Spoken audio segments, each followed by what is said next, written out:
কিন্তু আল্লাহ আজজাল আমাদের শুধুমাত্র জীবনের উদ্দেশ্য বলেন নাই, উনি আমাদেরকে আরো দুটো জিনিস দিয়েছেন। আল্লাহ আমাদেরকে আমাদের সম্মান এবং মর্যাদার ব্যাপারে বলেছেন, এবং আল্লাহ আজজাল আমাদেরকে আমাদের দায়িত্বের ব্যাপারে বলেছেন। এখান থেকে বের হয়ে তরুণদের কাছে যান, তাদের কি অবস্থা বলেন, তারা কিসের মধ্যে ডুবে আছে। তাকে যে ডুবন্ত অবস্থা থেকে আপনি বের করে আনবেন, এটা কি করবে, আপনি না করলে কি করবে বলেন। এবং আপনারা পরবর্তীকালে যতগুলো তাজদিদি আন্দোলন দেখেন বা দাওয়াতি আন্দোলন দেখেন, যেটাই বলেন, আপনি দেখবেন এভাবেই তো শুরু হয়েছে। কাউকে না কাউকে কাজটা শুরু করতে হয়েছে, কেউ তো এসে তৈরি করে দেন নাই, আকাশ থেকে তো ছিঁড়ে পড়ে দেয়।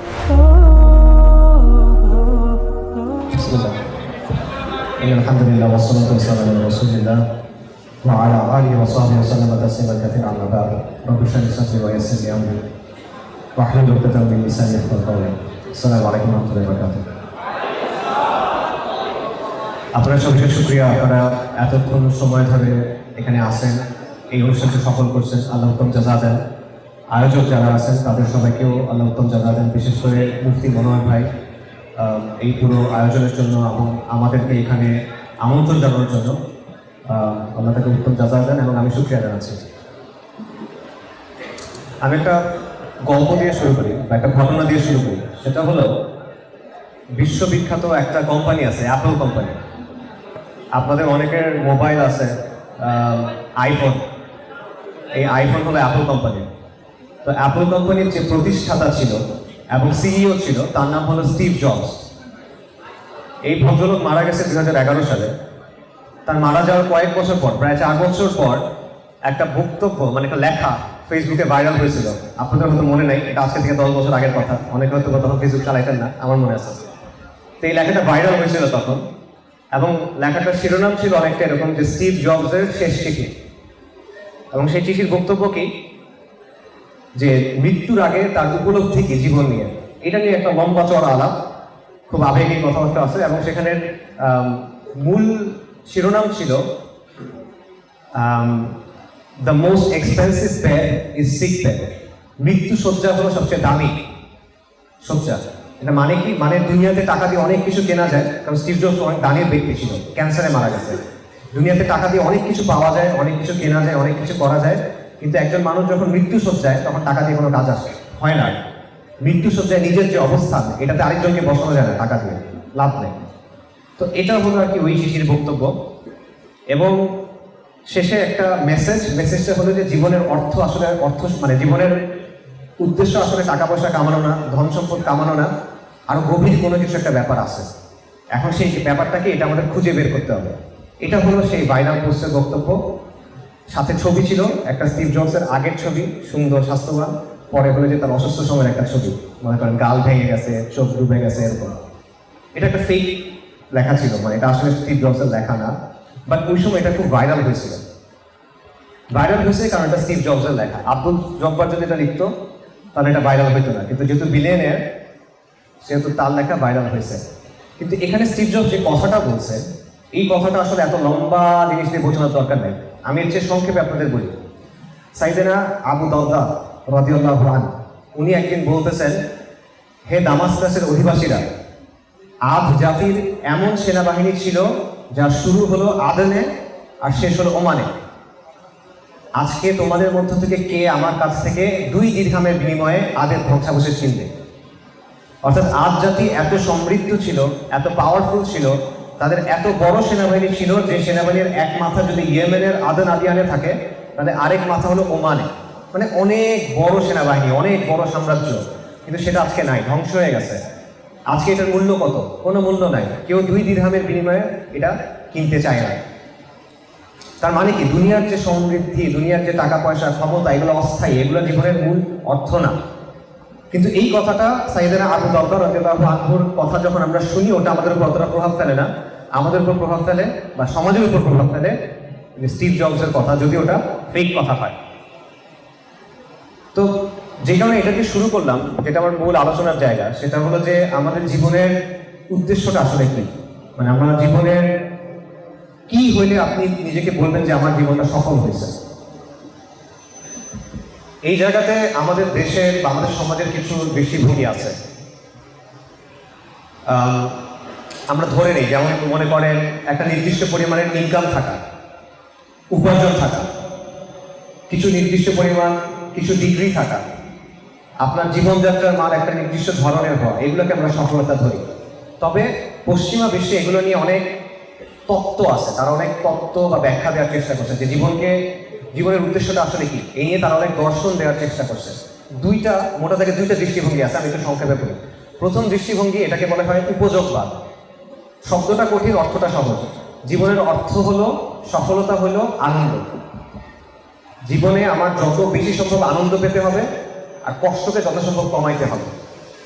আনন্দ মানে আনন্দ, যে কোনো ধরনের আনন্দ, শরীরের আনন্দ এটা আনন্দ, অর্থের আনন্দ এটা আনন্দ। নিজেকে খুশি করা, যেই কাজটাতে আমার ভালো লাগে, খাওয়া হইতে পারে, শরীরের সুখ যেগুলো থাকে সেগুলো হতে পারে, এই সবগুলোকে আমি যত বাড়াতে পারবো এটা আমার জন্য তত ভালো। আর যেগুলোতে আমার কষ্ট হয় এগুলোকে আমি যত কমাতে পারবো তত ভালো। ঠিক আছে, সিম্পল উপযোগবাদ, এটাকে হেইডেনের প্রিন্সিপালও বলা হয়, যে আনন্দকে সবচেয়ে বেশি পরিমাণ আনন্দ অর্জন করতে হবে জীবনে, আর কষ্টকে সবচেয়ে বেশি কমাইতে হবে। এটা হলো একটা জিনিস। আরেকটা দৃষ্টিভঙ্গি আছে, এটাকে বলা হয় সেলফ অ্যাকচুয়ালাইজেশন। এটার অর্থটা হলো যে ব্যক্তির নিজের ভেতরে খুঁজে তার সত্যিকারের সত্তাকে খুঁজে বের করতে হবে এবং সেটাকে প্রকাশ করতে হবে। তার নিজের যে পোটেনশিয়াল আছে, তার নিজের মধ্যে যে সম্ভাবনা আছে, সেটাকে তার বাস্তবায়ন করতে হবে এবং এভাবে নিজের জীবনটাকে তার নিজের গড়ে নিতে হবে। কথাবার্তাগুলো খুব অস্পষ্ট, বোঝা যায় না আসলে কি, কিন্তু এরকমই। আপনারা কোয়ান্টাম মেথডের নাম জানেন কিনা? কোয়ান্টাম মেথডের বইয়ে দেখবেন এরকম অনেক কথা আছে যে সেলফ অ্যাকচুয়ালাইজেশন কেমনে করতে হয়, যে আপনার নিজের প্রকৃত সত্তাকে খুঁজে বের করতে হবে, আপনার নিজের আসল আপনি যেটা সেটাকে খুঁজে বের করতে হবে এবং সেটাকে প্রকাশ করতে হবে। এটা হলো জীবনের সফলতা। এটা হলো আরেকটা দৃষ্টিভঙ্গি, যে নিজের অথেন্টিক সেলফ এটাকে প্রকাশ করতে হবে। কিন্তু যেই দুটা জিনিস বললাম, যে নিজের আনন্দকে সর্বোচ্চ পরিমাণ আনন্দ অর্জন করা অথবা সেলফ অ্যাকচুয়ালাইজেশন, দুটো জিনিস আসলে কোন জায়গায় গিয়ে মিলে দেখেন। দুটা জিনিস গিয়ে মেলে ভোগের সাথে, নফসের সাথে। যেমন মনে করেন, একটা মানুষ যখন মনে করে যে ঠিক আছে আজকে আমাদের দেশে আমার নিজের সত্যিকারের সত্তা, আমার নিজের পরিচয়কে আমি নিজে তৈরি করবো, তো মানুষ কি পরিচয় তৈরি করে? আমাদের সামনে অনেক ধরনের পোশাক, অনেক ব্র্যান্ডেড পোশাক, অনেক ধরনের বিনোদন, অনেক ধরনের খেলাধুলা, অনেক ধরনের শখ, অনেক ধরনের ভ্রমণ করা, অনেক ধরনের লাইফস্টাইল প্রেজেন্ট করা হয়। কে প্রেজেন্ট করে? টিভিতে প্রেজেন্ট করা হয়, সিনেমাতে প্রেজেন্ট করা হয়, মিডিয়াতে প্রেজেন্ট করা হয়, এবং আমাকে বলা হয় তুমি এটা করো, এটা করলে তুমি জীবনের মধ্যে একটা অর্থ খুঁজে পাবা। এবং মানুষ সেটা করে। মনে করেন কিছু ছেলে আছে বা অনেক মানুষ আছে যে সে কিছু নির্দিষ্ট ধরনের গান শোনে, এটা তার পরিচয়। সে রক মিউজিক শুনে, তার পরিচয় হলো সে রক মিউজিক শোনে, এটা। কিছু মানুষ আছে তারা অ্যানিমে দেখে, অনেক মানে জাপানিজ কার্টুন দেখে, এইটা তার পরিচয়ের অংশ।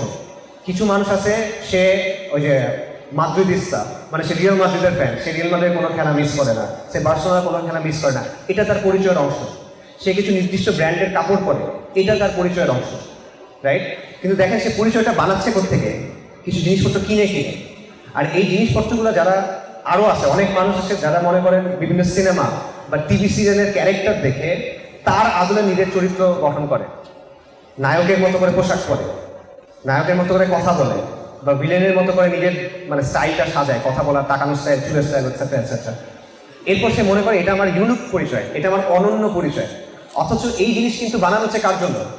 কোটি কোটি মানুষের জন্য। একটা সিনেমা যখন বানানো হয় কতজন মানুষের জন্য বানানো হয়? শত কোটি মানুষের জন্য। একটা পোশাক যখন বানানো হয় শত শত কোটি মানুষের জন্য এটা বানানো হয়, অর্থাৎ এটা ম্যাস প্রডিউস, বিভিন্ন অসংখ্য মানুষের জন্য তৈরি করা, এবং অসংখ্য মানুষ এই প্রত্যেকটা জিনিস ফলো করতেছে এবং পরে মনে করতেছে যে আমি সবার চেয়ে আলাদা। ঠিক আছে না? ওই একই জিনিস লক্ষ লক্ষ মানুষ দেখে, সেটা সে করে, তারপর করে মনে করে যে হ্যাঁ আমি কিন্তু সবার চেয়ে আলাদা। আমরা দেখবেন যে বাংলাদেশে অনেক মানুষ আছে যে কেউ আমাকে বোঝে না, আমার কষ্টটা কেউ বুঝে না, আমার কষ্টটা সবার চেয়ে আলাদা। না, সবার কষ্টটা সেম আসলে, খুব বেশি আলাদা কিছু না, কিন্তু সে মনে করে সে সবার চেয়ে আলাদা। তো এই জিনিসটা কি হলো, যে আপনি আসলে ভোগের মধ্যে ঢুকে গেছেন, পণ্যর মধ্যে। কিছু জিনিস দিয়ে আপনি চেষ্টা করছেন নিজের একটা পরিচয় বানাতে, কিছু জিনিস দিয়ে আপনি চেষ্টা করছেন নিজের জীবনের একটা অর্থ তৈরি করতে। এবং এটা মানুষ কি করে, যে সে গ্যাজেট কিনে, নতুন ব্র্যান্ডের মোবাইল ফোন কিনতে হবে, আমার জুতা এক রকমের হইতে হবে, আমার পিসিটা এক রকমের হতে হবে, আমার ল্যাপটপ এক রকমের হতে হবে, ইত্যাদি ইত্যাদি কিনতে হয়। নানা জিনিসপত্র কিনে সে চেষ্টা করে তার জীবনের একটা অর্থ তৈরি করার, এবং সাময়িক সময়ের জন্য এটা থেকে আনন্দও দেয়। তার কাছে মনে হয় যে হ্যাঁ আমি মনে হয় কিছু অর্জন করছি। কিন্তু এটা একটা চক্রের মতো, কারণ আপনি যে মোবাইল ফোনটা আজকে কিনছেন 2 বছর পর এটা তো পুরোনো ব্র্যান্ড, তখন এটা আপনার আবার কিনতে হবে, তা না হলে আপনার পরিচয় পুরনো হয়ে যাচ্ছে, রাইট? সো এই জিনিসটা তখন আপনার আবার করতেছে। সো আপনি একটা চক্রের মধ্যে পড়ে গেছেন, এই চক্রে লাভ তার হচ্ছে, যে ব্যবসা করে তার। আপনার আসলে তেমন কোনো লাভ নাই। আর যেটা বললাম যে যার উদ্দেশ্যই হলো নিজের সুখকে বাড়ানো, জীবনের উদ্দেশ্য হলো সুখ বাড়ানো, সে তো সুখের জন্য এটাই করবে, ভোগ করবে, তাই না? আর ভোগ তো আলটিমেটলি জিনিসপত্র দিয়েই হয়, দুনিয়া দিয়ে ভোগ হয়, আর কিছু দিয়ে তো হয় না। সো এরপরে কি হয় যে মানুষ আবার সোশ্যাল মিডিয়াতে দেখায় যে দেখো আমার জীবনটা কত ভালো, চেকিং দেয়, সে মনে করে কোথাও ঘুরতে গেছে, সেই জায়গায় গিয়ে সে বলে যে আমি এই জায়গায় ঘুরতে আসছি, আমরা ওখানে খেতে গেছি, আমরা এই কাপড় কিনছি ইত্যাদি।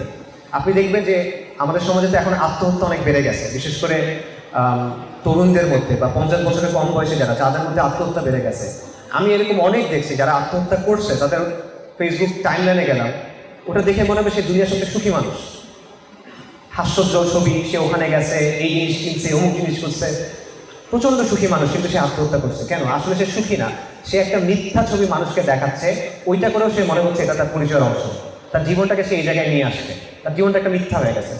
অনেক মানুষ আছে ওই যে নতুন রিলেশনশিপ হয়েছে, গার্লফ্রেন্ড বয়ফ্রেন্ড বা বিয়ে করছে, এবং তারা এটা দিচ্ছে, দেখে মনে হবে যে মানে লাইলি মজনু, রোমিও জুলিয়েট, দুনিয়ার সব ভালোবাসা তাদের দুজনের মধ্যে, মানে পুরো মানব ইতিহাসের সব ভালোবাসা এই দুজনের মধ্যে, দেখে মনে হবে।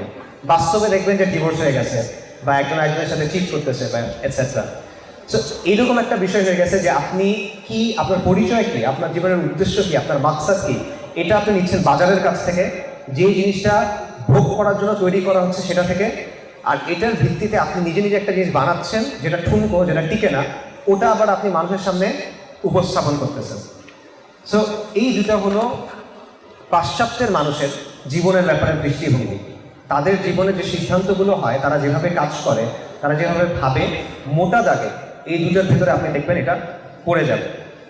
এবং এই জন্য আপনি অনেক ট্রেন্ড দেখবেন, যেমন ধরেন বিজ্ঞাপনের স্লোগান দেখবেন যে জাস্ট ডু ইট, যে তোমার যদি কিছু করতে ইচ্ছা করে জাস্ট ডু ইট, এত চিন্তা করার দরকার নেই, মানে নফসকে খুশি করো, তোমার মন চাইছে করে ফেলো, আরেকজনের প্রতি না করলেই হলো। তারপর মনে করেন একটা কথা আছে, স্লোগান আছে, আপনি অনেক ইনফ্লুয়েন্সারদের দেখবেন বলতে, ইউ অনলি লিভ ওয়ান্স, যে জীবন তো একটাই। তো জীবন যেহেতু একটাই, যা যা করার করে ফেলো, নিজেকে আটকায় রাখো না, নিজেকে বঞ্চিত করো না, তাই না? মানে সে হারাম করতে চায়, সে গুনাহ করতে চায়, এটা ব্যাখ্যাটা কি? জীবন তো একটাই, জীবন নিজেকে বঞ্চিত করে তো লাভ নাই। এটা হয়েছে জীবনের ব্যাপারে তাদের দৃষ্টিভঙ্গি। এখন আমাদের দৃষ্টিভঙ্গি কি? আমাদের দেশের অবস্থাটা কি? আমাদের তরুণদের একটা অংশ এভাবে চিন্তা করে, আপনি দেখবেন আমাদের তরুণদের একটা সিগনিফিকেন্ট অংশ এইভাবেই চিন্তা করে। এর বাইরে যারা আছে তারা কীভাবে চিন্তা করে? ধরেন মফস্বল শহরের কোনো একজন ছেলে বা মেয়ে, তারা পড়াশোনা করলো, এইচএসসি দিল, তারপর শহরে যাবে, তাদের গোল কি এখন? একটা ভালো ইউনিভার্সিটিতে ভর্তি হওয়া, ইউনিভার্সিটিতে ভর্তি হয়ে তার একটা ভালো ফ্রেন্ড সার্কেল থাকবে, সে কিছু ওই যে বন্ধু আড্ডা গান টাইপের মজা টজা করবে, কিন্তু সিজিপিএ ভালো রাখতে হবে। সিজিপিএ ভালো দেখে সে মানে বের হবে, তারপর সে একটা চাকরি করবে, ভালো স্যালারির একটা চাকরি করবে, এর মধ্যে তার কয়েকটা রিলেশনশিপ আসবে যাবে, তারপর 30-32 বছর বয়সের দিকে গিয়ে সে একটা বিয়ে করবে, রাইট? এবং বিয়ে করার পর দুজনেই চাকরি করবে, কারণ তার একটা স্ট্যান্ডার্ড অফ লিভিং দরকার, তার নির্দিষ্ট একটা লাইফস্টাইল দরকার, তাই দুজনকে চাকরি করতে হবে। সেই চাকরি করবে এবং নানা জিনিসপত্র কিনে, নানা জায়গায় ঘুরতে গিয়ে, বছরে একবার সে দেশের বাইরে ঘুরতে যায়, তার ফ্ল্যাট আছে, তার গাড়ি আছে, তার বাড়ি আছে, তার সুন্দর পোশাক আছে, এই তো এই জিনিসটা দেখায় সে তার জীবনের সফলতা চিন্তা করে। এটা একটা। আরেকটা হলো মনে করেন ঢাকা, চট্টগ্রাম বা এই টাইপের শহরের যারা উচ্চ মধ্যবিত্ত, এই ফ্যামিলির ছেলে পেলে যারা, তাদের চিন্তাটা কি? ওই সেম, তারা হয়তো বা অনার্স পর্যন্ত পড়বে, তারপর দেশের বাইরে চলে যাবে, দেশের বাইরে গিয়ে কুফফারের সাথে থাকবে, কুফফারের মতো করে জীবন যাপন করবে। এই হলো জীবনের উদ্দেশ্য, জীবনের অর্থ, জীবনের সফলতা। এইটা হলে সে সফল, কিন্তু তাদের হিসাবে। এটা আমাদের দেশের সমাজের অবস্থা, আমাদের বাবা মাদের অবস্থাটা, তারা এভাবে চিন্তা করে কিন্তু, যে একটা ছেলের যদি এই জিনিসপত্রগুলো থাকে বা তার মেয়ের যদি এই বিষয়গুলো থাকে, তারা জীবনে সফল। আমাদেরকে কি বলানো হয় দেখেন, যে লেখাপড়া করে যে গাড়ি ঘোড়া চড়ে সে, মানে লেখাপড়া আপনি কেন করতেছেন বলেন? গাড়ি ঘোড়া চড়ার জন্য। হাসির বিষয় না কিন্তু, দেখেন লেখাপড়া আপনি কিছু বোঝার জন্য করতেছেন না, কিছু জানার জন্য করতেছেন না, গাড়ি ঘোড়া চড়ার জন্য করতেছেন, মানে কেনার জন্য করতেছেন, টাকার জন্য করতেছেন, সম্মানের জন্য করতেছেন, দুনিয়া কামানোর জন্য করতেছেন, রাইট? এইটা হলো আমাদের জীবনের বিষয়। আরেকটা অংশ আছে যারা মনে করে এগুলা কিছুই করে না, সে কি করে? সে হলো হয় ওই কাছে আসা গল্পের মধ্যে থাকে, প্রেম করতেছে, ছাগা খাইতেছে, নেশা করতেছে, অথবা মনে করেন সিনেমার লাইনে ঢুকছে, অথবা গান বাজনা করতেছে, এইসবের মধ্যে। সে ওই লাইনে ঢুকে নাই, কিন্তু সে ওই যে নিজেকে খুশি করা, নিজের নাফসকে খুশি করা, ভোগের যে নাই, সেটা থেকে বের হচ্ছে না। মোটা দাগে এই অবস্থার মধ্যে কিন্তু আমরা আছি, এবং এভাবেই আমাদেরকে বড় করা হয়েছে। যখন কেউ আপনাকে জিজ্ঞেস করে যে বাবা তুমি কি করো, এটা মানে কি বলেন? এটা মানে তুমি কত কামাই করো। তুমি কি করো মানে কি, তুমি কত কামাই করো। কেউ যখন জিজ্ঞেস করে যে তোমার কেমন চলতেছে, কি অবস্থা, মানে তোমার লাইফস্টাইলটা এখন কেমন, তোমার স্ট্যান্ডার্ড অফ লিভিংটা এমন কেমন, তাই না? এবং বাবা মারা কীভাবে চিন্তা করে বা ছেলেরাও কীভাবে চিন্তা করে আমার ডিগ্রিটা এখন কিসের।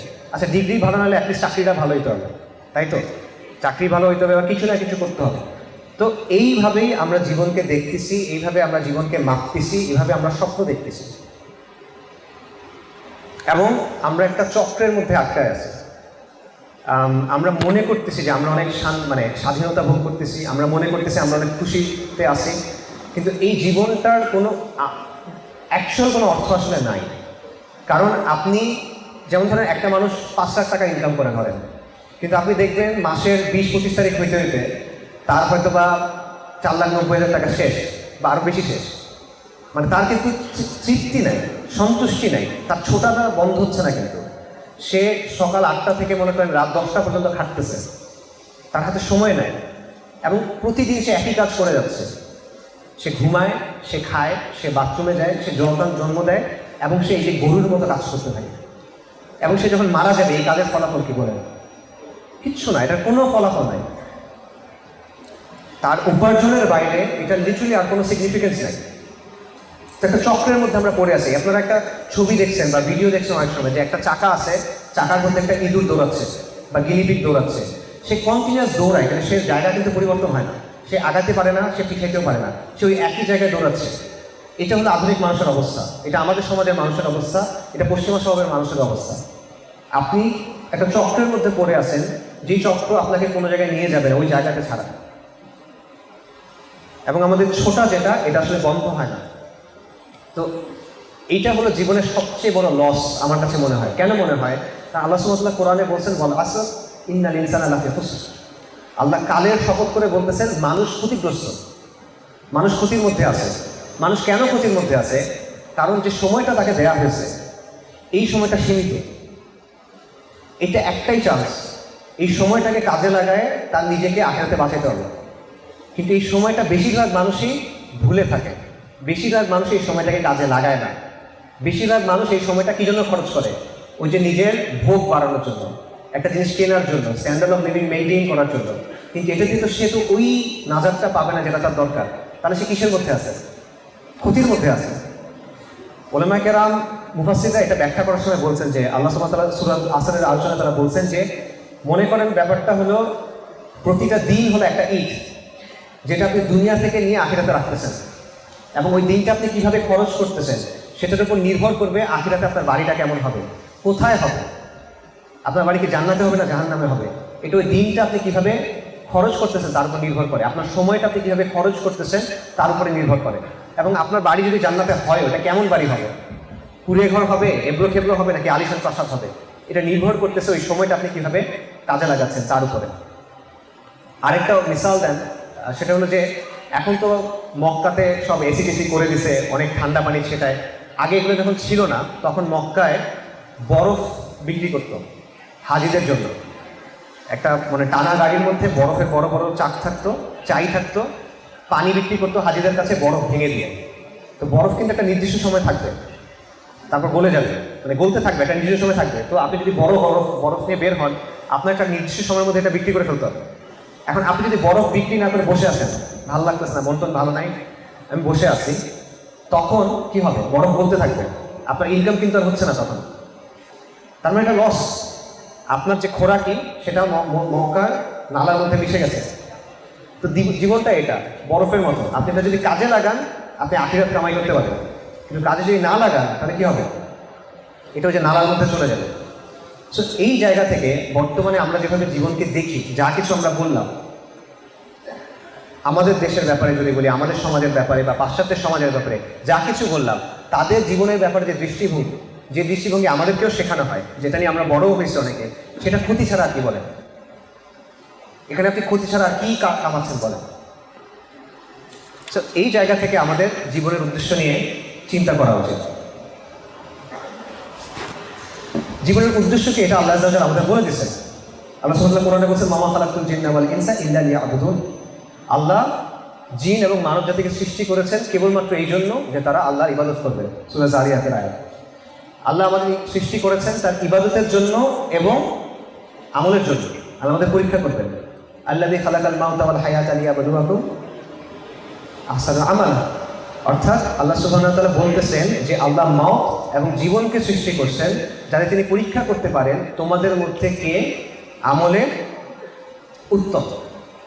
এবং এই যে আমল করতেছেন আপনি, এই আমলের একটা হিসাব করা হবে, এই আমলের উপর একটা পরীক্ষা করা হবে। ফামান ইয়া'মাল মিসকালা যাররাতিন খায়রান ইয়ারা ওয়া মান ইয়া'মাল মিসকালা যাররাতিন শাররান ইয়ারা। অর্থাৎ যে অনুপরিমাণ ভালো কাজ করবে সেটা তাকে দেখানো হবে, যে অনুপরিমাণ খারাপ কাজ করবে এটা তাকে দেখানো হবে। এটা হলো জীবনের উদ্দেশ্য, জীবনের বাস্তবতা। আল্লাহ সব বলে দিচ্ছেন। পরীক্ষা আসবে, পরীক্ষার প্রশ্ন কি, পরীক্ষায় কি করলে পাস করতে পারবেন সব বলে দেওয়া হবে। কিন্তু আমরা এগুলো তো জানি, জানার পরও আমরা এটার উপর আমল করি না। আমাদের মধ্যে এটার প্রতিফলন হয় না। এটা কেন হয় না? এটা কেন হয় না এটাও আল্লাহ আযজা ওয়া জাল্লা আমাদের বলছেন, ওয়াল আখিরাতু খায়রুন ওয়া আবকা। কারণ তোমরা দুনিয়ার জীবন থেকে প্রাধান্য দাও। আমরা দুনিয়ার জীবনকে প্রাধান্য দেই, কিন্তু আখিরাতে হলো উৎকৃষ্ট এবং শ্রেষ্ঠ। চিন্তা করে দেখেন, যা কিছু আমি এতক্ষণ বললাম, আপনি আসলে কিসের জন্য ছুটতেছেন বলেন? আপনি কিছু ভোগ করতে চান, বস্তু, দুনিয়া। আপনি ক্ষমতা চান, দুনিয়া। আপনি খ্যাতি চান, দুনিয়া, তাই তো? এইটার পিছনে আপনি কন্টিনিউয়াসলি ছুটতেছেন এবং আপনি আখিরাতকে এটার জন্য ডাউনগ্রেড করতেছেন। আপনি এটাকে বেশি প্রাধান্য দিতে গিয়ে আখিরাতের দিকে তাকাচ্ছেন না। কাফেরদের কথা তো বাদই দিলাম, আমাদের জন্য এই অবস্থাটা, এটা আমাদের বাস্তবতা, রাইট? এবং এটা করতে করতে কি অবস্থা, আমরা এই যে নিজেকে খুশি করা, নিজের নফসকে খুশি করা, নিজের ইচ্ছা পূরণ করা, এটাকে আমরা আমাদের জীবনের মানে মূল চালিকা শক্তি বানায় ফেলছি। আমার কাছে এটা করতে ইচ্ছা করতেছে, আমার এটা লাগবে, এটাকে আমার মধ্যে মূল মাপকাঠি বানায় ফেলছি। এবং আল্লাহ আযজা ওয়া জাল্লা বলছেন আফারাইতা মান ইত্তাখাযা ইলাহাহু হাওয়া। তুমি কি তাকে দেখো নাই যে তার হাওয়াকে, তার খেয়াল খুশিকে তার ইলাহ হিসেবে গ্রহণ করছে? আধুনিক মানুষের অবস্থা এটাই, সে তার খেয়াল খুশিকে ইলাহ হিসেবে গ্রহণ করছে। এবং আল্লাহ আযজা ওয়া জাল্লা বলতেছেন যে এটা করে তার অবস্থা গবাদি পশুর চেয়েও খারাপ। যে তার খেয়াল খুশিকে তার ইলাহ হিসেবে গ্রহণ করতেছে বা খেয়াল খুশিকে তার চালিকা শক্তি হিসেবে গ্রহণ করতেছে। অন্যদিকে আধুনিক পৃথিবী আমাকে বলছে এটা তো স্বাধীনতা, ঠিক আছে? কিন্তু এই স্বাধীনতার শেষে কি? এই স্বাধীনতা আপনাকে সন্তুষ্টি দিবে কিনা? নবী সাল্লাল্লাহু আলাইহি ওয়াসাল্লাম একটা হাদিস আছে বুখারী শরীফের। হাদিসের বক্তব্যটা এরকম যে বনি আদমকে যদি দুটা উপত্যকা ভর্তি ধন সম্পদ দেওয়া হয়, সে তৃতীয় একটা চাইবে। বনি আদমের পেট কবরের মাটি ছাড়া কোনো কিছু দিয়ে পূর্ণ হবে না। অর্থাৎ দুটো উপত্যকা মানে বুঝছেন তো, বিশাল ভ্যালি, মানে এখানে মানে অগণিত সম্পদ, দুটা ভ্যালি, এরকম দুটো উপত্যকা ভর্তি সম্পদ যথেষ্ট না, আমার আরো লাগবে। কারণ মানুষের মধ্যে একটা শূন্যতা আছে যেটা পূরণ হয় না, পূরণ হয় না, পূরণ হয় না। কখন পূরণ হয়? কবরে যাওয়ার পর পূরণ হয়। এইটার ভিতরে আমরা ঢুকে আছি, কিন্তু আমরা এটার মধ্যে সন্তুষ্টি খুঁজতেছি এবং আমরা এমন একটা সময়ে আছি, এমন একটা সভ্যতায় আছি যারা এটার মধ্যে জীবনের অর্থ খুঁজে পাচ্ছে। তারা বলছে জীবনের অর্থই এটা, আরো খোঁজা, আরো নিজেকে সন্তুষ্ট করা, আরো নিজেকে তৃপ্তি দেওয়া। কিন্তু কিন্তু আপনি প্রশান্তি পাবেন না। আপনি ছুটতে থাকবেন, ছুটতে থাকবেন, ছুটতে থাকবেন, আপনি আপনার আখিরাতকে ধ্বংস করে দিবেন। আপনি দুনিয়াতেও ওই রকম হবে যে কুকুর যখন কন্টিনিউয়াস দৌড়াইতে থাকে না, তখন কুকুর তারপরে কি অবস্থা বলেন? হাঁপায় থাকে। তার অবস্থা সবসময় সে হাঁপাইতেই থাকতেছে। রেস নেওয়ার সময় যে আল্লাহ সুবহানাহু ওয়া তাআলা কোরআনে বলছেন তো, রাইট? কুকুরের মিসাল আছে একটা। আমরা মানে যারা দুনিয়ার পিছনে আমরা ছুটতে থেকে আমাদের অবস্থা আলটিমেটলি কিন্তু এটাই। আপনি তাড়াহুড়ার মধ্যেই আছেন, আপনি পেরেশানির মধ্যেই আছেন, আপনি চিন্তার মধ্যেই আছেন, আপনার মধ্যে সুকুন নাই। এটা কখন আসে? এটাও আল্লাহ সুবহানাহু ওয়া তাআলা আমাদের কোরআনে বলছেন আলা বিযিকরিল্লাহি তাতমাইন্নুল কুলুব, যে কলবের শান্তি কখন আসে? আল্লাহর স্মরণে, একমাত্র আল্লাহর স্মরণে এই প্রশান্তি আসবে, আর কোনো জায়গায় এই প্রশান্তি আসবে না। তো এই বাস্তবতাটা বোঝা ভাই, এটা হলো বুদ্ধি, এটা হলো প্রজ্ঞা, এটা হলো জ্ঞান। এই বিষয়টা বোঝা। একটা মানুষ কখন আপনি বলবেন যে এই মানুষটা বিজ্ঞ, এই মানুষটা প্রাজ্ঞ, এই মানুষটা বুঝদার, এই মানুষটা বুদ্ধিমান, যখন তার বুঝ তাকে এতটুকু পর্যন্ত নিয়ে আসবে যে হ্যাঁ, আমার আল্লাহ এই কথাগুলো আমাকে বলছেন, উনি বলছেন এটা আমার জীবনের উদ্দেশ্য, এইভাবে আমার জীবনটা চালাতে হবে। এটা যে বোঝে এবং যে এটা পালন করার চেষ্টা করে, পুরোপুরি তো পারবে না, কারণ মানুষের ছুটে যায়। ইনসানের ক্ষেত্রে এটাই নিয়ম, মানুষ ছুটে যায়, সে সবসময় পারে না, ভুল করে, সে মাফ চাইবে, ইস্তিগফার করবে। কিন্তু এটা বোঝা, এই জায়গায় নিজেকে নিয়ে আসা, এটা হলো বুদ্ধিমত্তা, এটা হলো প্রজ্ঞা, এটা যা কিছু বলে। আগুনের সামনে আগুনে হাত দিলে হাত পুড়ে যায়, এটা বুঝে নিজের হাতকে আগুন থেকে রক্ষা করা, এটা হলো আকল ভাই। আগুনের মধ্যে ঝাঁপ দেওয়াকে আপনি স্বাধীনতা বলতে পারেন, কিন্তু আগুনের পুরা থেকে নিজেকে রক্ষা করাটা হলো বুদ্ধিমত্তা। সো এইটা হলো জীবনের উদ্দেশ্য, যেটা আল্লাহ আমাদের বলছেন। কিন্তু আল্লাহ আযza আমাদের শুধুমাত্র জীবনের উদ্দেশ্য বলেন নাই, উনি আমাদেরকে আরো দুটো জিনিস বলছেন। প্রথম জিনিসটা হলো আল্লাহ আমাদেরকে আমাদের সম্মান এবং মর্যাদার ব্যাপারে বলছেন, এবং আল্লাহ আযza আমাদেরকে আমাদের দায়িত্বের ব্যাপারে বলছেন।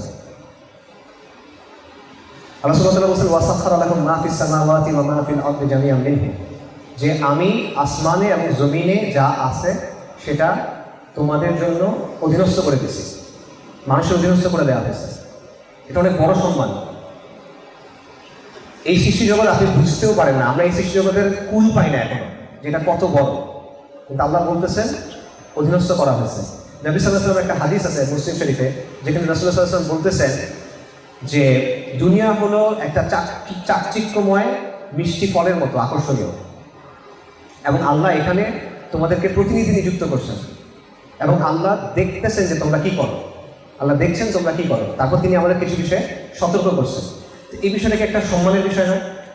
আল্লাহ আপনাকে অনেক বড় সম্মান দিচ্ছেন, আল্লাহ আপনাকে প্রতিনিধির সম্মান দিচ্ছেন, আল্লাহ আপনার অধীনস্থ করে দিচ্ছেন এমন কিছু বিষয়কে যেগুলোর মাত্রা, যেগুলোর ব্যাপ্তি, যেগুলোর বিশালত্ব আমরা এখন বুঝতে পারি না। মহাবিশ্ব কত বড় আমরা বুঝি না, কিন্তু কিন্তু আল্লাহ বলতেছেন আসমান এবং জমিনে যা আছে আমি তোমাদের অধীনস্থ করে দিচ্ছি।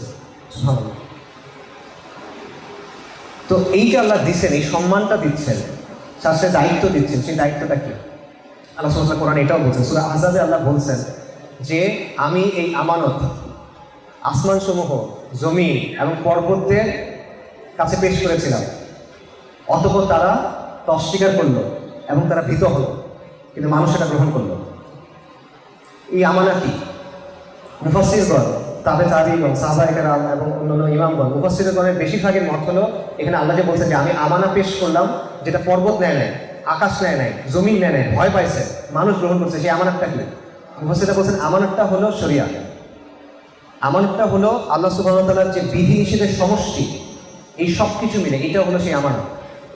আল্লাহ সুবহানাহু ওয়া তাআলা এবং রাসূলুল্লাহ সাল্লাল্লাহু আলাইহি ওয়াসাল্লামের যে আনুগত্য, এই দায়িত্বটা নেওয়া, এটা হলো সেই আমানত। এবং এই আমানত এত ভারী যে আসমান এটা গ্রহণ করতে রাজি না, জমিন এটা গ্রহণ করতে রাজি না, পাহাড় পর্বত এটা গ্রহণ করতে রাজি না, কিন্তু বনি আদমকে এটা গ্রহণ করা হয়েছে, বনি আদম এটা গ্রহণ করছে, বা আদম এটা গ্রহণ করছে আলাইহিস সালাম। সো এই আমানতের কারণে আপনার সম্মান এবং মর্যাদা, মানে এগুলো সব লিঙ্ক, আপনার জীবনের উদ্দেশ্য, আপনার সম্মান এবং মর্যাদা এবং আপনার দায়িত্ব, এই সবগুলা একটা একটার সাথে লিঙ্ক। এটা আমাদের চিন্তা করা দরকার, এবং আমাদের নিজেদেরকে এখন যে প্রশ্ন করা দরকার, যেটা আসলে আপনাদের কাছে আমার মূল কথা বা আপনাদের প্রতি আমার জিজ্ঞাসা বা প্রশ্ন, সেটা হলো এই যে আল্লাহ আপনাকে একটা অবস্থান দিলেন, এই যে আল্লাহ আপনাকে জীবনের ব্যাপারে বুঝটা দিলেন, আপনার জীবনের উদ্দেশ্য এটা, আল্লাহ আপনাকে একটা সম্মানের অবস্থান দিলেন, আল্লাহ আপনাকে একটা দায়িত্ব দিলেন, আমরা ওই দায়িত্ব পালন করতেছি কেন? এই প্রশ্নটা চিন্তা করা, এটা হলো আমাদের চিন্তা করা খুব বেশি জরুরি। আমরা অনেক খুশি থাকি, অনেক সন্তুষ্ট থাকি যে হ্যাঁ আমরা তো প্র্যাকটিসিং, আমরা একটা দিন পালন করছি, আল্লাহ আযজা ওয়া জাল আমাদের উপর দয়া করে, তার রাহমা এটা, তার নিয়ামত এটা, যে আমাদের দিনের কিছু বুঝ দিচ্ছেন। হ্যাঁ, আমি হয়তো বা দাড়ি রাখছি, আমি টুপি পরি, আমি সুন্নতি পোশাক পরার চেষ্টা করি, আমি সাদাকা করি কিছু, আমি সালাত আদায় করি, নিয়মিত সালাত আদায় করি, হারাম থেকে দূরে থাকি, হালাল পালন করার চেষ্টা করি, আমি খুব ভালো মুসলিম। এটা দায়িত্ব পালন করা না, এগুলো দিনের অপরিহার্য অংশ, অবশ্যই এটা দিনের গুরুত্বপূর্ণ অংশ, কিন্তু এখানে আপনি দিনের দায়িত্ব কি পালন করতেছেন বলেন? এটা তো আপনি আপনার নিজের জন্য করতেছেন, এটা তো আপনার আখিরাতের জন্য, তাই না? আপনি নিজেকে রক্ষা করার জন্য করতেছেন, শাস্তি থেকে বাঁচার জন্য করতেছেন, নেকির জন্য করতেছেন। আপনার দায়িত্বটা আপনি কোথায় পালন করতেছেন পুরোপুরি?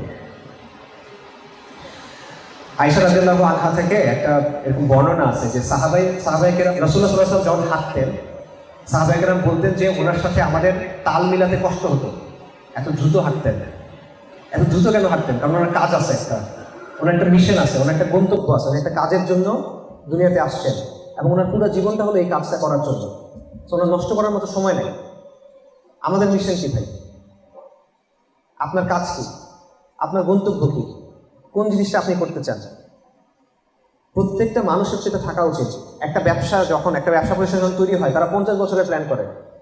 মিশন স্টেটমেন্ট, আগামী 5 বছরের প্ল্যান, আগামী 6 মাসের প্ল্যান, আগামী 10 বছরের প্ল্যান। যখন আপনি চাকরিতে যোগ দেন, আপনাকে বলে যে 10 বছর পর তুমি নিজেকে কোথায় দেখতে চাও? আপনি প্রশ্ন করেন না, চাকরির ইন্টারভিউতে? তা আপনার দিনের ব্যাপারে আপনার মিশন কি ভাই? আপনি 10 বছর পর আল্লাহর সাথে আপনার সম্পর্কের জায়গায় নিজেকে কই দেখতে চান বলেন? আপনি মৃত্যুর আগে আল্লাহর সাথে সম্পর্কের ব্যাপারে নিজেকে কোথায় দেখতে চান? আর আপনি দিনের জন্য কি চান বলেন? দিন ইসলামের জন্য আপনার মিশন কি? এবং এটা তো আপনি যেটা চান, আপনার তামান্না আছে, আমি এটা অস্বীকার করি না, আমাদের সবার তামান্না আছে। আপনারা সবাই দিনের জন্য সবচেয়ে ভালো জিনিস চান, আপনারা দিনের বিজয় চান, আমি সবই জানি এগুলো, আমি এটাকে দ্বিমত করি না, আমি সন্দেহ করি না। কিন্তু এটার জন্য কিছু তো করতে হবে ভাই। তামান্না হলে তো হয় না, তামান্নার জন্য কাজ করতে হয় নাকি? মনে করেন একটা মানুষ, হ্যাঁ আমি নামাজ পড়তে চাই, সে নামাজ পড়ে না, তার তো চেষ্টা করতে হবে। সে ফজরের নামাজ মিস করে, ওকে তার একটা কিছু না কিছু স্টেপস নিতে হবে। হয়তো সে অ্যালার্ম ঘড়ি কিনবে, হয়তো সে 2 জন লোককে ভাড়া করবে, ভাই আমার ফোন দিয়ে বাড়াচ্ছে, ঘুমার জন্য আমি উঠি। কিছু না কিছু তো সে করতে হবে। এটাই তো মিশনের অর্থ, যে আমি কাজটা শুধু চাই না, আমি এটা বাস্তবায়ন করবো। এটা বাস্তবায়ন করার জন্য যা যা করা লাগবে আমি এটা করবো, সেটা করি। আপনার মিশন আগে আছে কিনা সেটা বলেন। তামান্নার মিশন একটা গল্প বলি। একবার কাবা শরীফের সামনে কয়েকজন তরুণ বা কিশোর বসে আছেন, বিখ্যাত ব্যক্তি তারা। কে কে? একজন হলো মুসাব ইবনে জুবায়ের, একজন হলো উরওয়া ইবনে জুবায়ের, জুবায়ের ইবনে আওয়াম রাদিয়াল্লাহু আনহুর ছেলে। 2 জন, আব্দুল মালিক ইবনে মারওয়ান এবং আব্দুল্লাহ ইবনে উমর। তারা বাইতুলের সামনে বসে আছেন। তখন একজন তাদের থেকে বলতেছেন যে আমরা বাইতুলের সামনে আসি, আমরা দোয়া করি, আসেন আমরা সবাই দোয়া করি, নিজের জন্য আমরা চাই, আমরা কি চাই আমরা এটা দোয়া করি, আল্লাহ হয়তো কবুল করবেন। তখন মুসাব ইবনে জুবায়ের বলতেছেন, তিনি 2 জন নারীর নাম বলছেন যে অমুকের কন্যা এবং অমুকের কন্যা, আমি তাদের বিয়ে করতে চাই এবং আমি চাই আমি ইরাকের গভর্নর হব। সবাই বলে আমি। উরওয়া ইবনে জুবায়ের উনি বলতেছেন, আমি চাই আমি মুহাদ্দিস হব, আমি রাসূলুল্লাহ সাল্লাল্লাহু আলাইহি ওয়াসাল্লামের হাদিস শিখবো এবং এটা শেখাবো। সবাই বলে আমি। আব্দুল মালিক ইবনে মারওয়ান তিনি বললেন যে আমি খলিফা হইতে চাই। সবাই বলে আমি। আব্দুল্লাহ ইবনে উমর রাদিয়াল্লাহু আনহু উনি বললেন যে আমি জান্নাত চাই। সবাই বলে আমি। এবং আলহামদুলিল্লাহ তারা সবাই কিন্তু তারা যেটা চাইছেন ওই দোয়া কবুল হয়েছে। কিন্তু এখানে একটা কথা আছে, তারা দোয়া করছেন, দোয়া কবুল হয়েছে, মাঝে কি ছিল ভাই? মাঝে তারা এটার জন্য কাজ করছেন নাকি কাজ করেন নাই? খালি তামান্না ছিল নাকি তারা নিজেরাই তার চাওয়াটাকে বাস্তবায়ন করার জন্য কাজ করছেন? বাস্তবায়ন করার জন্য কাজ করছেন। তো এই বিষয়টা আমাদের বোঝা দরকার যে আমরা ওই কাজগুলো করতেছি কিনা। আমাদের নিজেদের আসলে অনেক বেশি ইমপ্রুভমেন্ট দরকার, অনেক বেশি ইমপ্রুভমেন্ট দরকার। দেখেন, আমরা বলতেছি যে আমরা দিন পালন করার চেষ্টা করতেছি, বা আমরা দিন পালন করার দিনই কমিউনিটি বা তাওহীদবাদী বা প্র্যাকটিসিং মুসলিম এসব বলতেছেন না? আল্লাহ সুবহানাহু ওয়া তাআলা বলেছেন, কুনতুম খায়রা উম্মাতিন উখরিজাত লিন-নাস, তোমরা হলো শ্রেষ্ঠ উম্মাহ যাদেরকে মানব জাতির কল্যাণের জন্য বের করা হয়েছে। এখন আপনি দেখেন, আপনাকে যখন একজন মানুষ দেখে, আপনার আচরণ, আপনার কথা, আপনার কাজ, এটা কি বাকি মানুষদের চেয়ে আলাদা? আপনার মুআমালাত, আপনার লেনদেন, আপনার আদব আখলাক, এটা কি বাকি মানুষের চেয়ে আলাদা কিনা? এটা দেখে কি মানুষের মধ্যে মনে হয় কিনা যে না আসলে এর কাছে আলাদা কিছু একটা আছে, এটা আমার লাগবে, এর কাছে কি আছে, এরকম কেন, এত ভালো লাগছে কেন আমাকে, আমার এই জিনিসটা লাগবে, এটা আছে কেন, এটা আমাদের মধ্যে আছে কিনা? নাকি আমরা সোচের সাথে চলতেছি? বাকি 10টা মানুষ যেমন আমিও তেমন, খালি আমার টুপি আছে, আমার বাকি আছে, লম্বা দাঁড়িয়ে আছে, এটাই। কিন্তু আমার মুআমালাত, আমার আদব, আমার আখলাক, আমার কাজ, আমার দিনের অবস্থা, আল্লাহর সাথে আমার সম্পর্ক, প্রতিটা জায়গায় আমার কোনো বিশেষত্ব নেই। ব্যাপারটা এরকম কিনা? সাহাবায়ে কেরাম, কারণ বেস্ট এক্সাম্পল সাহাবায়ে কেরাম, আম্বিয়া কেরামের পরে আলাইহিস সালাতু ওয়াস সালাম, সাহাবায়ে কেরাম যেখানে গেছে তাদের উপস্থিতির একটা দাওয়াত ছিল। একজন সাহাবী তিনি সিরিয়াতে চলে গেছেন, হামসে বা হেমসে এই শহরে। ওখানে উনি ব্যবসা করতেছেন, দোকান ওনার দোকানে এক ক্রেতা আসছে, খ্রিস্টান ক্রেতা। সে এসে গম কিনতে চাচ্ছে, তোমার কাছে গম আছে, আমি গম কিনবো। সাহাবী বলতেছেন, আমার সামনে একটা দোকান আছে, এই দোকানের মালিকও খ্রিস্টান, সকাল থেকে তার কোনো বিক্রি হচ্ছে না, আমি দেখলাম, আমার আজকে যা বিক্রি হয়েছে এটা দিয়ে আমার পরিবারে চলে যাবে, তুমি ওই দোকানে গিয়ে কিনো। অর্থাৎ খ্রিস্টান ক্রেতা আসছে, সাহাবী তাকে খ্রিস্টান বিক্রেতার কাছে পাঠাইছে, নিজে বিক্রি করেন। খ্রিস্টান ক্রেতা গেল, কিনে আবার আসলো। তখন সাহাবী জিজ্ঞেস করছেন যে তুমি কি তোমার জিনিস পাইছো? হ্যাঁ আমি পাইছি, কিন্তু আমার আরেকটা জিনিস লাগবে। কি লাগবে? বলে তোমার এই ইমানটা আমার লাগবে, তোমার এই দিনটা আমার লাগবে, আমি তোমার এই দিন গ্রহণ করতে চাই। সাহাবী বলছেন যে তুমি একটু অপেক্ষা করো, একটু আস্তে আস্তে যাও, কারণ এটা দিনের প্রশ্ন, ইমানের প্রশ্ন, হ্রাস করতে হয় না, তাড়াহুড়া করে করো না, তুমি একটু সময় নাও। তাহলে বলছে যে না আমি সময় নিব না, আমার মন সাক্ষী দিচ্ছে যে এই যে আচরণ, তুমি তোমার নবীর সাহাবী যদি এরকম হয়, ওই নবী কেমন ছিল, আর নবী যদি এমন হয় তাহলে ওই দিনটা কেমন, এটা আমার লাগবে। তখন সেই লোক ইসলাম গ্রহণ করছে।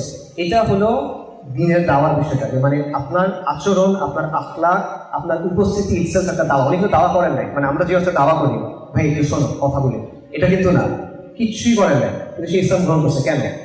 কারণ তার মধ্য দিয়ে দিনের যে সৌন্দর্য এটা ফুটে উঠছে। এখন আপনি নিজেকে প্রশ্ন করেন ভাই, আমি নিজেকে প্রশ্ন করি, আপনারা সবাই নিজেকে প্রশ্ন করেন ভাই, আপনি অনেক কথা নিজের জন্য বলতেছেন, আল্লাহ আপনাকে অনেক বুঝ দিচ্ছেন, যেটা আল্লাহ অনেক মানুষকে ধ্যান দেন। আল্লাহ আপনাকে এখানে আসার টপিক দিচ্ছেন, আল্লাহ আপনার অনেক কিছু জানার টপিক দিচ্ছেন, যেটা অনেক বড় বড় মানুষ পায় নাই ভাই। ওটা দিয়ে আপনি কি করলেন? এটা দিয়ে আপনি কি করছেন? এটার কি পরিবর্তন আসছে আপনার মধ্যে? আপনাকে দেখে কি মানুষ দিনের প্রতি আকৃষ্ট হয় না দূরে সরে যায়? আপনার আচরণ দেখে, আপনার আখলাক দেখে, আপনার উপস্থিতি থেকে এটা কি দিনের একটা দাওয়া হিসেবে কাজ করে, নাকি এটা জাস্ট কিছুই না? যদি ওইভাবে আমরা দিনকে গ্রহণ করি, তখন আমাদের কথা, আমাদের কাজ, আমাদের উপস্থিতি প্রত্যেকটা দিনের জন্য একটা খেদমত হয়ে যাবে ইনশাআল্লাহ। কিন্তু এভাবে আমরা করি না, এটা হলো বাস্তবতা। তো এই জায়গাটাতে আমাদের চিন্তা করা দরকার, এবং এই জায়গাটাতে আমরা যে উম্মা নিয়ে ফিকির করি না, উম্মা নিয়ে কষ্ট হয়, আপনার ফিলিস্তিন নিয়ে আপনার কষ্ট হয়, আরাকান নিয়ে আপনার কষ্ট হয়, কাশ্মীর নিয়ে আপনার কষ্ট হয়, উইগুর নিয়ে কষ্ট হয়, রাইট? অবশ্যই কষ্ট তো হবে, ইমানের বিষয়। তো এই জায়গায় আমরা কি করি? আমরা যদি সান্ত্বনা দিই যে হ্যাঁ ইসলাম বিজয়ী হবে, যা কিছুই হোক ইসলাম একদিন বিজয়ী হবে। আজকে ফিলিস্তিনে বনি ইসরায়েলের যারা বংশধর, তারা গণহত্যা চালাচ্ছে পুরো পৃথিবীর সামনে, আমরা তেমন কিছু করতে পারছি না, কিন্তু আমরা জানি যে ইসলাম বিজয়ী হবে। এটা সত্য, মিথ্যা না। নবী সাল্লাল্লাহু আলাইহি ওয়াসাল্লামের অনেক হাদিস আছে, যে হাদিসগুলোতে এমন কিছু বিজয়ের কথা বলা হয়েছে যে বিজয় এখন আমরা দেখি নাই, তার মানে এগুলো পরবর্তীতে আসবে। আমরা জানি যে এই দিন পুরো পৃথিবীতে রাজত্ব করবে, তো ইসলামের তো অবশ্যই বিজয় হবে। কিন্তু প্রশ্নটা ইসলাম বিজয় হওয়া নিয়ে ভাই না, প্রশ্ন যে এই বিজয় আপনার ভূমিকা কি হবে। আমরা মনে করি যে ইসলামের বিজয় হবে মানে আমার সব সমাধান, মনে সমস্যার সমাধান হয়ে গেল মনে হয়। কথাটা সত্য না, কিন্তু ইসলামের বিজয় আপনার জন্য একটা সমস্যা হতে পারে। শোনেন, ইসলামের বিজয়ের আগে কি আসবে বলেন? পরীক্ষা আসবে। পরীক্ষা ছাড়া তো বিজয় আসবে না। আল্লাহ রাসূল সাল্লাল্লাহু আলাইহি ওয়াসাল্লামকে আল্লাহ পরীক্ষা ছাড়া বিজয় দিয়েছেন কিনা? দেন নাই। তো পরীক্ষা আসবে তো, ওই পরীক্ষা আপনি পাস করতে পারবেন কিনা ভাই? আপনি জানেন কিনা এটা? আপনার ঈমান আমলের কি অবস্থা ভাই? আপনার পরিবার ওই পরীক্ষা পাস করতে পারবে কিনা? আপনার পরিবার, আপনার কমিউনিটি এই পরীক্ষায় পাস করতে পারবে কিনা? তাদেরকে আপনি কি অবস্থায় রাখছেন? তাদের চোখের সামনে ক্রমাগত কুফর, শের, বিদআত, ফাহিশা, জাহেলিয়াত তাদের মাথায় ঢুকানো হচ্ছে কন্টিনিউয়াসলি। শিক্ষা থেকে শুরু করে সবকিছুতে। হালাল হলো কঠিন, হারাম হলো সহজ। কুফর হলো সিস্টেম, হলো গালেব। ইসলামের নিজামের কথা বলা হলো অপরাধ। এই সব কিছু হলো বাস্তবতা। তা আপনি কিভাবে মনে করতেছেন যে যখন চূড়ান্ত সংঘাতের সময়টা আসবে, যখন অ্যাকচুয়াল মানে পরীক্ষার সময়টা আসবে, ওই সময় আপনি পাস করে দেবেন? আপনি কিভাবে বুঝতেছেন যে ওই সময়টাতে আপনার কোনো সমস্যা হবে না? আপনি তো প্রস্তুতি নেন নাই ভাই। ইসলামের বিজয় হয়ে যাবে এটা সত্য, কিন্তু আপনার প্রশ্ন করতে হবে যে বিজয়ের আগে যে পরীক্ষাটা হবে, ওই সময় আমার অবস্থানটা কোথায় হবে? আমি কি হকের দলে থাকবো না আমি বাতিলের দলে থাকবো? আমি কি সবরকারীদের সাথে থাকবো না আমি গাদ্দারদের সাথে থাকবো? আমি কি মুমিনদের সাথে থাকবো না আমি মুনাফিকদের সাথে থাকবো? আপনি অটোমেটিক এটা ভেবে নিয়েন না ভাই যে যখন পরীক্ষা আসছে আপনার হৃদয়ে একটা মানে প্লাবন তৈরি হবে, অটোমেটিক তৈরি হয়ে যাবে। সারা জীবন কোনো কিছুর মধ্যে নাই, আল্লাহ হাদি আসলে আপনি জিহাদ ফিসাবিল্লাহ করবেন, এটা বাস্তবতা না ভাই। সেই পরীক্ষায় বাঁচতে পারবেন কিনা এটা চিন্তা করা জরুরি। সাইদ কুতুব রাহিমাহুল্লাহর একটা খুব সুন্দর কথা আছে। সাইদ কুতুব রাহিমাহুল্লাহ বলতেছেন যে মানুষ বিজয় নিয়ে অনেক চিন্তা করে না, যে দিনের বিজয় কখন আসবে। সাইদ কুতুব বলছেন যে বিজয় মাথার উপর ঝুলে আছে, বিজয় আল্লাহর পক্ষ থেকে মাথার উপর ঝুলে আছে, এটা অপেক্ষা করতেছে কুনের জন্য। আল্লাহ বলবেন কুন ফায়াকুন, হওয়ার হয় হয়ে যাবে, এটা ঝুলে আছে। এটা নিয়ে চিন্তা করার দরকার নেই, ব্যস্ত হওয়ার দরকার নেই। তুমি চিন্তা করো তোমার অবস্থা কি হবে। তুমি চিন্তা করো যে তুমি হকের পক্ষে থাকবে না বাতিলের পক্ষে থাকবে। এই বিষয়টা আমাদের চিন্তা করা দরকার। আমাদের ইমানি হালতের জায়গা থেকে আমাদের চিন্তা করা দরকার। আল্লাহর সাথে আমাদের সম্পর্ক কেমন সেই জায়গা থেকে এটা আমাদের চিন্তা করা দরকার।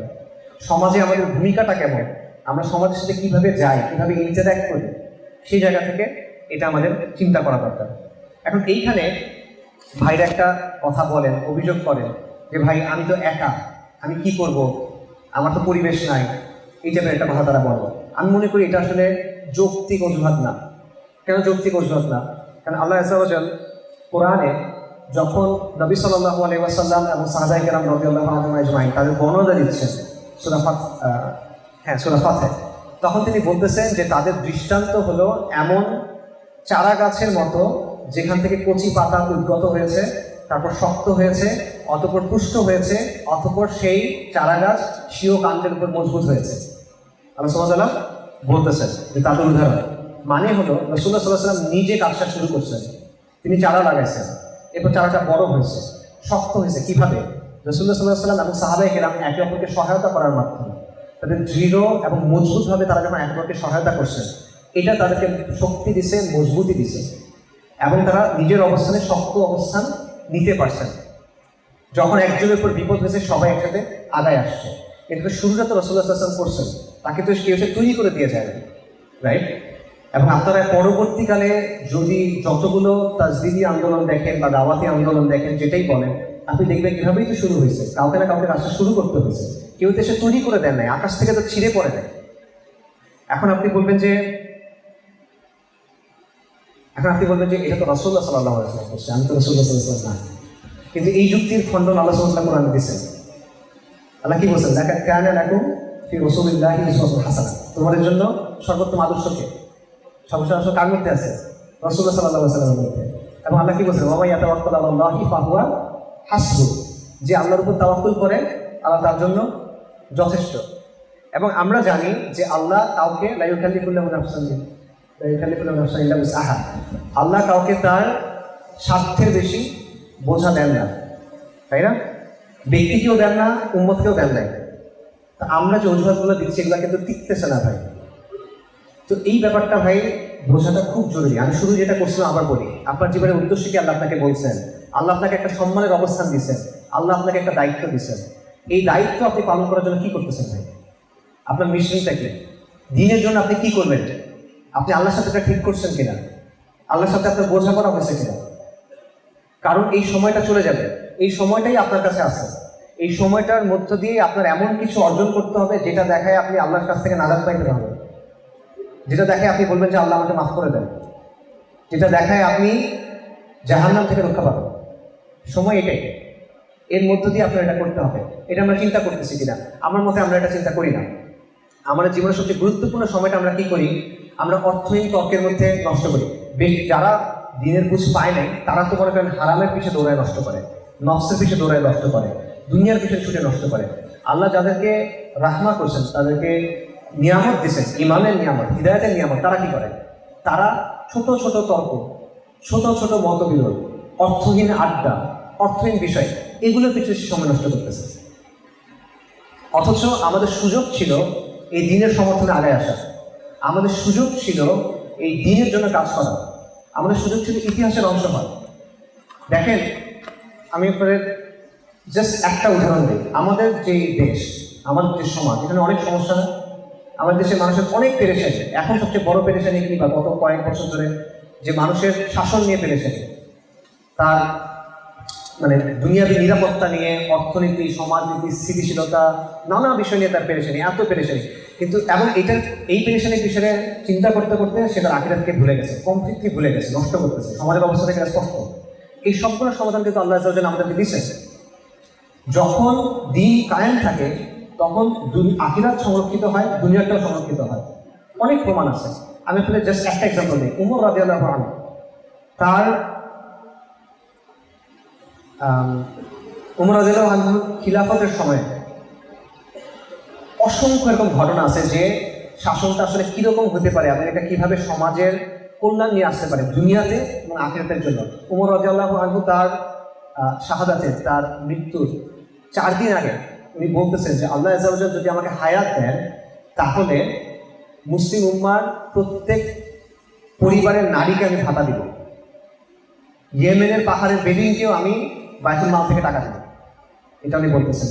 মদিনাতে একবার কিছু পর্যটক আসছে, বাইরের থেকে মানুষ আসছে, উনি তাদের খেদমত করতে গেছেন, খালিফা, খেদমত করতে গেছেন, সাথে করে কাকে নিয়ে গেছেন? আব্দুর রহমান ইবনে আওফ রাদিয়াল্লাহু আনহু। আব্দুর রহমান ইবনে আওফ রাদিয়াল্লাহু আনহুকে আশারে মুবাশশারার একজন, যাদেরকে জান্নাতের প্রতিশ্রুতি দেওয়া হয়েছে সেই 10 জনের একজন, এবং সাহাবীদের মধ্যে যারা সবচেয়ে ধনী তাদের মধ্যে একজন হলো উসমান রাদিয়াল্লাহু আনহু, একজন হলো আব্দুর রহমান ইবনে আওফ রাদিয়াল্লাহু আনহু, মাল্টিমিলিয়নার। এই লোককে উনি নিয়ে গেছেন, খলিফা আর ধনী ব্যক্তি নিয়ে গেছেন যে এই পর্যটকদের খেদমত করার জন্য। সেখানে গিয়ে এক মা কান্না করতেছে, উনি দেখছেন যে অনেক মানুষ আসছে, এক মহিলা তার বাচ্চা কান্না করতেছে, অনেকক্ষণ কান্না করতেছে। তো ওনারা গিয়ে বললেন যে তোমার বাচ্চার কান্না থামাও।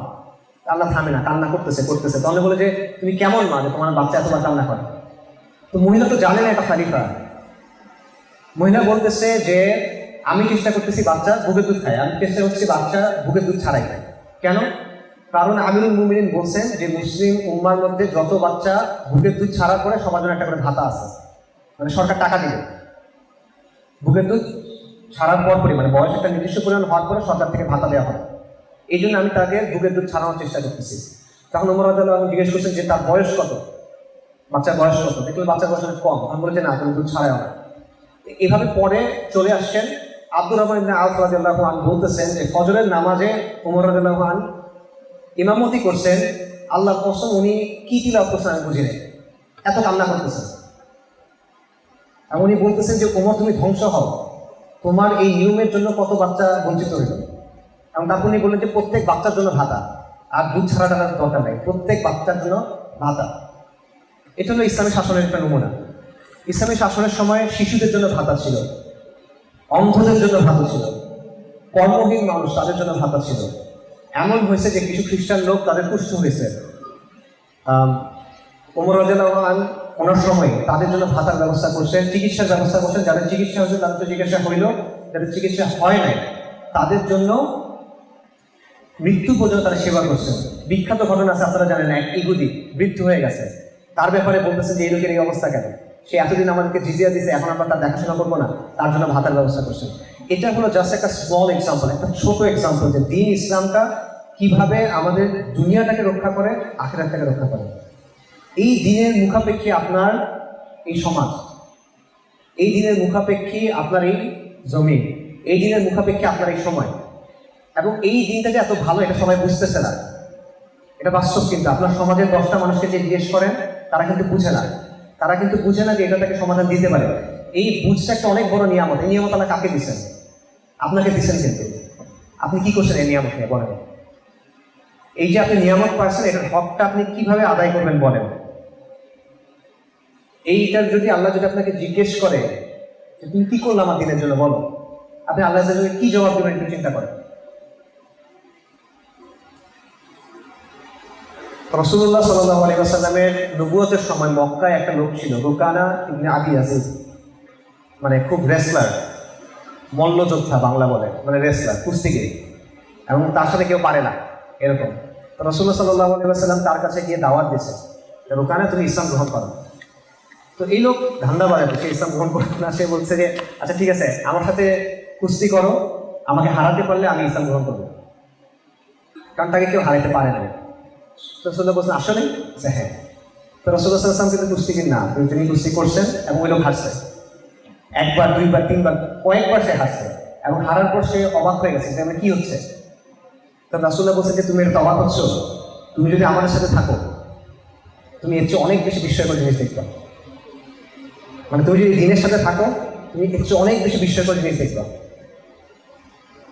এটা বাস্তবতা। এই দিন তো বিস্ময়কর জিনিস দেখানোর জন্য আসছে। এই দিন কিসরা এবং কায়সারের প্রাসাদ ভেঙে দিচ্ছে না, এই দিন পূর্ব থেকে পশ্চিমে বিস্তৃত হয়েছে না, এই দিন এখনকার সময় ফিরআউন, নমরুদ তাদেরকে পরাজিত করছে না, আমেরিকা পরাজিত হয়েছে না 20 বছর পরে। এই দিন আরো অনেক কিছু দেখাবে। আল্লাহর কসম, এই দিন আপনাকে অনেক বিস্ময়কর জিনিস দেখাবে। আপনি যদি এই দিনের সাথে থাকেন, আপনি যদি এই দিনেরকে নিজের মিশন বানান এবং এটাকে আপনার জীবন বানান, আপনি অনেক বিস্ময়কর জিনিস দেখবেন। আল্লাহ আপনাকে দেখাবে।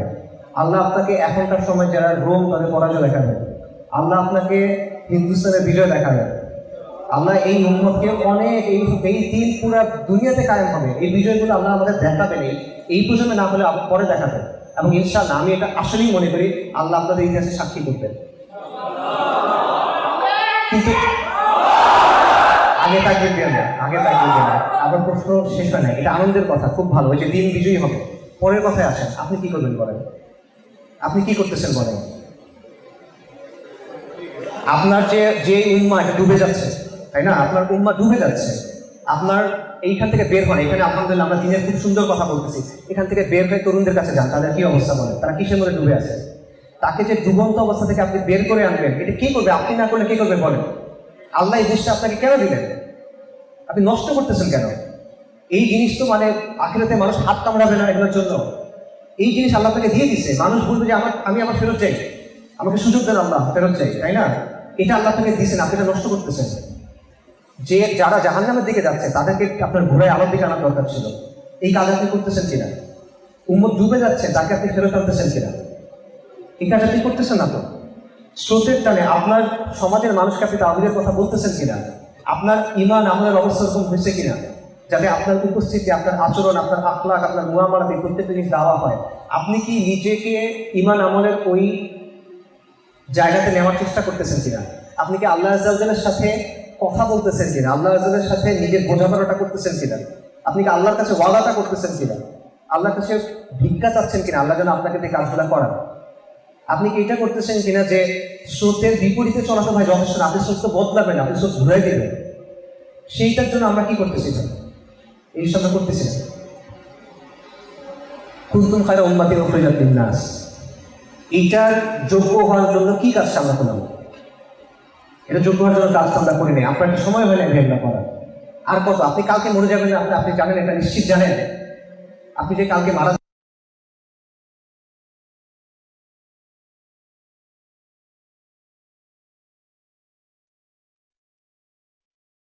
আপনি নিশ্চিত জানেন আপনি এটার উপর থাকবেন।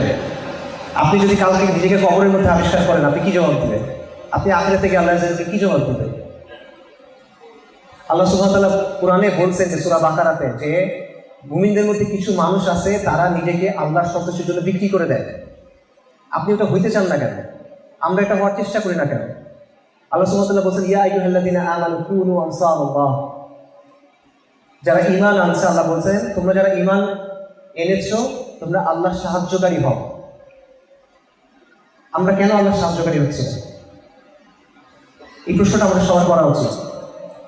আপনি নিজেকে প্রশ্ন করেন এখন এবং পরবর্তীতে গিয়ে। আমি এখন আপনাকে জিজ্ঞেস করতে পারি আপনারা সবাই আছেন আমার সাথে, আমি এটা আপনাদেরকে এখন বলতে পারি হ্যাঁ ভাই কালকে থেকে আপনারা হবেন তো ইনশাআল্লাহ, হবেন কিনা? ঠিক আছে, আপনি বলবেন, কিন্তু এইখানে বলাটা সুন্দরও লাগবে, অনেক ক্যামেরায় ভালো আসবে, কিন্তু এই প্রশ্নটা আপনার নিজের করা দরকার নেই। এবং এইটা একবার আল্লাহর সাথে ওয়াদা করলে এই ওয়াদা আপনার সারা জীবনের জন্য। এবং আমি আপনাদের বলতেছি যদি এই দিনের মিশনটা আপনি নেন এবং এটাকে আপনার জীবন বানান, আল্লাহ রাসূল সাল্লাল্লাহু আলাইহি ওয়াসাল্লাম রুকানাকে বলছিল যে তুমি যদি এই দিনের সাথে থাকো তুমি অনেক বিস্ময়কর জিনিস দেখবা। আমি আপনাদের বলতেছি, আমি কথা দিচ্ছি ইনশাআল্লাহ আপনারা অনেক বিস্ময়কর জিনিস দেখবেন যদি এই দিনের মিশন আপনারা গ্রহণ করেন। ইয়া আইয়ুহাল্লাযীনা আমানু কুনু আনসারাল্লাহ। আসসালামু আলাইকুম।